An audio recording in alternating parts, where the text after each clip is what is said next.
स्वागत है आपका हमारे इस यूट्यूब चैनल पर। दोस्तों आज हम आपको लेकर आए हैं एक गजब की न्यूज़ है और गजब का खबर है और गजब की बातें भी है। इसमें पूरी बात आप समझिएगा तो थोड़ा सा वीडियो को ज़रूर देखिए तभी समझ में आएगी। दोस्तों देखिए यहाँ पे बीपीएससी, ठीक है।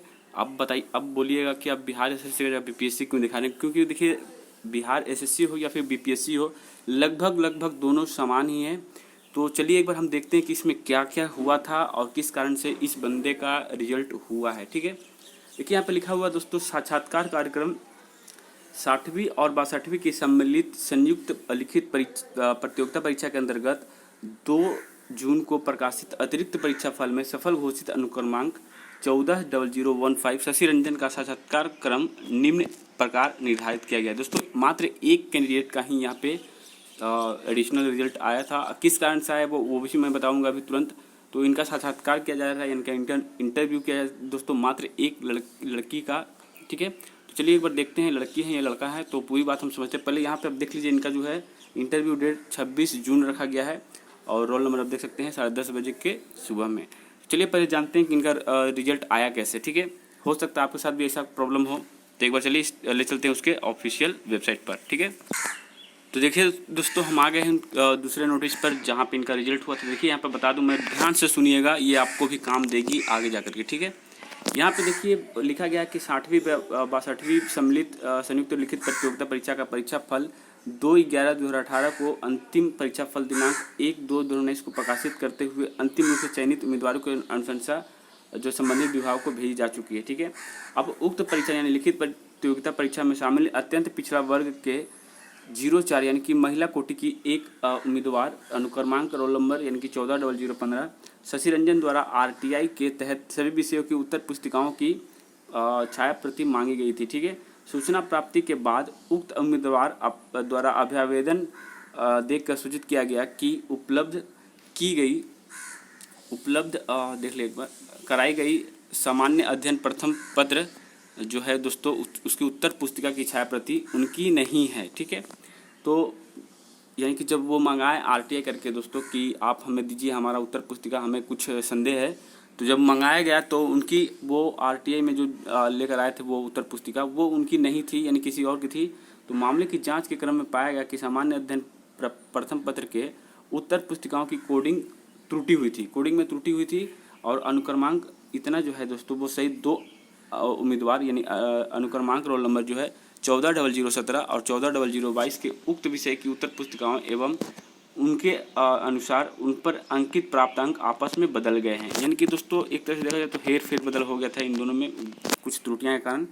तो सामान्य अध्ययन प्रथम पत्र के अंक में वृद्धि के फलस्वरूप जो उनका प्रथम पत्र था दोस्तों सामान्य अध्ययन का, उसमें अंक की वृद्धि हुई, उसके फलस्वरूप क्या हुआ, इनका रिजल्ट हो गया 140015 शशि रंजन को, जो कि पूर्व में लिखित परीक्षा के आधार पर असफल थी। यानी कि इनको पहले फेल किया गया था दोस्तों, लेकिन इन्होंने इनको कॉन्फिडेंस था कि नहीं मैं पास हूँ, तो वो आरटीआई मंगाई और आरटीआई से अपनी उत्तर पुस्तिका को जांच की। तो ऐसा आप भी कर सकते हैं। बिहार एसएससी में मान लीजिए आपका मार्क्स कम आता है या फिर कोई कारण से त्रुटियाँ हुई है, तो आप आरटीआई करके अपना जो ओए मार्कशीट है वो मंगा सकते हैं, ठीक है, और जाँच कर सकते हैं दोस्तों। उसके बाद देखिए क्या कहा गया कि अन्य अब अत्यंत पिछड़ा वर्ग 04 महिला कोटि के कट ऑफ अंक अधिक अंक प्राप्त करने के आलोक में मुख्य लिखित परीक्षा में सफल उम्मीदवारों की सूची में शामिल योग्य हैं। अन्य 2 उम्मीदवार 140017 और 140022 जिनके अंकों में कमी हुई है पूर्वतः असफल उम्मीदवारों की सूची में शामिल होंगे। यानी कि दोस्तों ये जो दोनों दिन को शुरू में पास किया गया था इनको हटा दिया गया है, इनके मार्क्स कम आए थे क्योंकि हेरफेर बदल के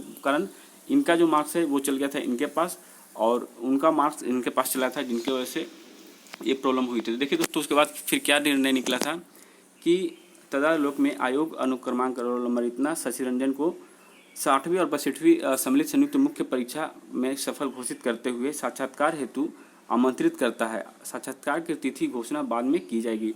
ये तो इनको 2 जून को बता दिया था दोस्तों, और आज देखिए इनका जो है आ चुका है इंटरव्यू का लेटर, ठीक है। तो देखिए दोस्तों अब जो इनका है जो वो इंटरव्यू का जो है आपका रिजल्ट दे दिया गया है। यानी जो शुरू में असफल थे आरटीआई के बाद अब सफल हो चुके हैं और इनका मार्क्स जो है वो आ चुका है। इसका मतलब यही साफ है दोस्तों कि अगर आपको कॉन्फिडेंस है कि आपने इतने नंबर किए हैं, आपका कट ऑफ से अच्छा नंबर है, तो आप भी आरटीआई कर सकते हैं। इसमें कोई निसंदेह नहीं है, आप आराम से करिएगा। और इनसे बाकी जो बातें हैं वो कही गई दोस्तों। साक्षात्कार के दिन उम्मीदवार को मूल विज्ञापन साक्षात्कार पत्र में उल्लिखित अपनी योग्यता संबंधी निम्नलिखित यानी ओरिजिनल प्रमाण पत्र सत्यापन हेतु प्रस्तुत करना अनिवार्य होगा और इन सभी को दो स्व अभिप्रमाणित छायाप्रति के साथ भी लाना होगा। यानी कि दोस्तों 2 जो है जेरॉक्स कॉपी और एक ओरिजिनल कॉपी लेकर जाना होगा। तो एक बार समझते हैं कि इंटरव्यू में आखिर क्या क्या लिया जाता है, यानी कि आपका भी काउंसलिंग होगा बिहार जैसे सीमेंस में भी। तो एक बार जान लेते हैं कि क्या क्या लिया जाता है दोस्तों, ठीक है।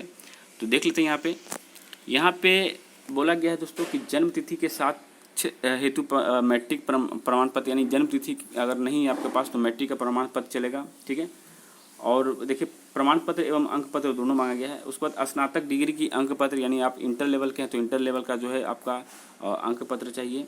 स्नातक की डिग्री का प्रमाण पत्र यानी उसका सर्टिफिकेट भी चाहिए दोस्तों, आपका इंटर लेवल का जो भी मान सकते हैं। अत्यंत पिछड़ा वर्ग के अभ्यर्थी के लिए क्रीमी लेयर रहित प्रमाण पत्र चाहिए। देखिए क्रीमी लेयर रहित आपको बनाने होंगे, यानी कि एक तरह से बैकवर्ड क्लासेस टाइप का होता है दोस्तों। क्रीमी लेयर आपका सर्टिफिकेट ही मान्य होगा और नॉन क्रीमी लेयर आपका मान्य नहीं होगा, ठीक है। इस बात को आप समझ रख सकते हैं, ठीक है।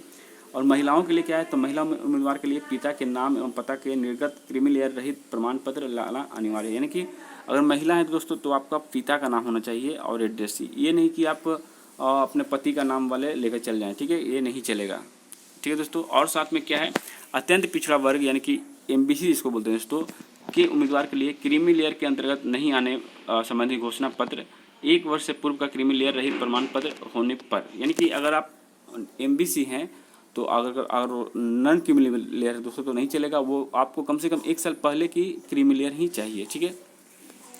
उसके बाद देखिए पहचान पत्र, यानी कि कोई भी एक पहचान पत्र, आधार कार्ड हो, वोटर कार्ड हो, कुछ भी चलेगा। उसके बाद 2 पासपोर्ट साइज फ़ोटो जो है वो फोटोग्राफ वो चाहिए, ठीक है। तो कुल मिला के इतना ही आपको काउंसलिंग में भी मांगा जाएगा दोस्तों, और जो कि यहाँ पे इनसे इंटरव्यू में मांगा गया है। तो ये तो इनके इंटरव्यू की जो है शेड्यूल है और बाकी सब इनके जो क्राइटेरिया है वो बताए गए हैं। तो आप सभी इस वीडियो से क्या समझे नहीं समझे ये तो अब आपके ऊपर डिपेंड करता है, लेकिन मैंने यही समझाना चाहा दोस्तों कि अगर मेंस का एग्ज़ाम आप देते हैं और या फिर आपने PT का भी दिया है और किसी कारण से आपका रिजल्ट नहीं हुआ है, और अगर आपको लगता है कि नहीं भाई मेरा इतना मार्क्स आया था, मेरा रिजल्ट हो सकता है, तो आप अभी भी आपको शुरू में RTI का मौका शायद दिया गया था, लेकिन फिर भी आप RTI कर सकते हैं और RTI करके मंगा सकते हैं क्योंकि अभी टाइम है। और अगर मेंस में ऐसी कोई प्रॉब्लम आती है तो आप इसी जो तरीका है, ये जो तरीका अपनाई, ये लड़की शशि रंजन लड़की है, लड़का है, नाम से तो कुछ समझ में नहीं आ रहा है, तो इनका जो है आपका 100% इसी तरह से आपका भी रिजल्ट होगा और आप भी मेंस पास कर जाएंगे और आपका भी रिजल्ट हो जाएगा। तो इसी के साथ हम वीडियो समाप्त करते हैं। अगर वीडियो हेल्पफुल लगी हो, थोड़ी बहुत भी अगर आपको अंदर से थोड़ी बहुत शक्ति देती हो तो इस वीडियो को लाइक करिएगा और वक्तव्य यहीं पे समाप्त करते हैं। जय हिंद, जय भारत।